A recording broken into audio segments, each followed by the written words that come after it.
Your Excellency, Mr. President.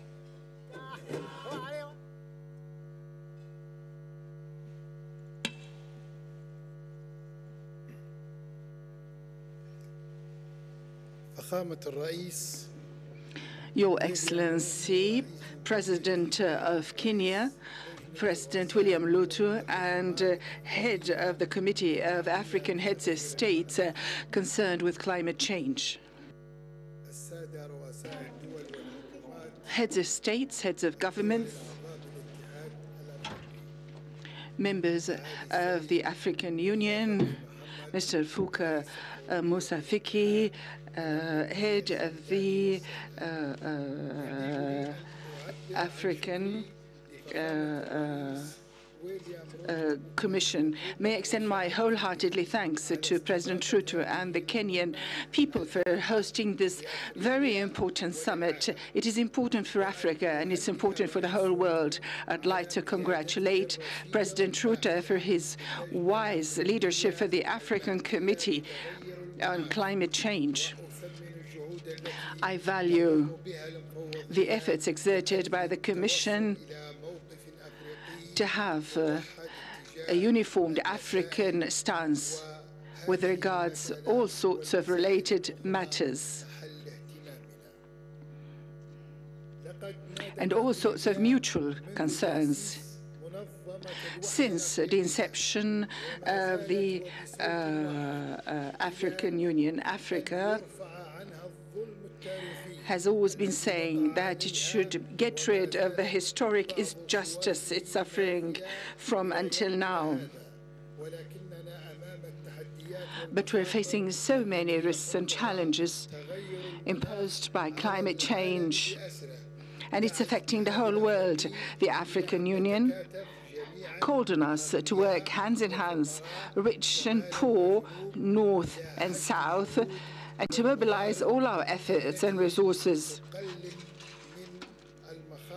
to mitigate those risks and to also adapt to those changes and to change and transform those risks and challenges to opportunities based on strategic partnership to bridge the financing and technical gap, to empower Africa and the South in general to move forward from the weakest link to the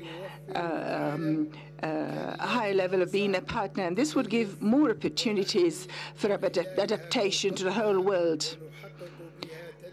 And that would help us to achieve a sustainable horizontal development.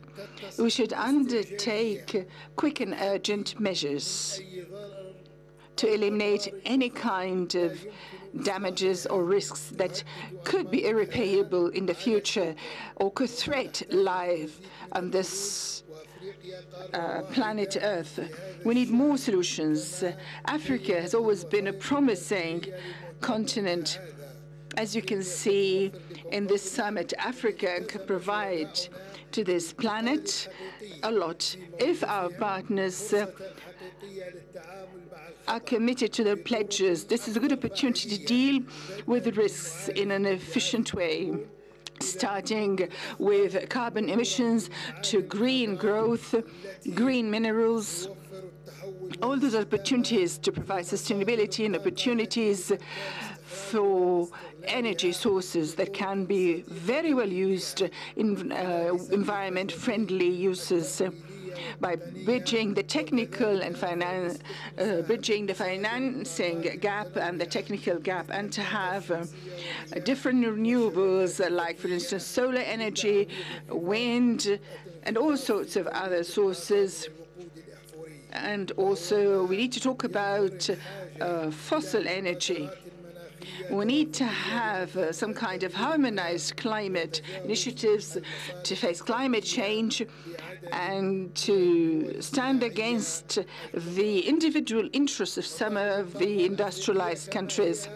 The African continent requests are clear in the documents of this meeting and also in the decision of the African meeting that decided on holding this summit before COP28 in Abu Dhabi.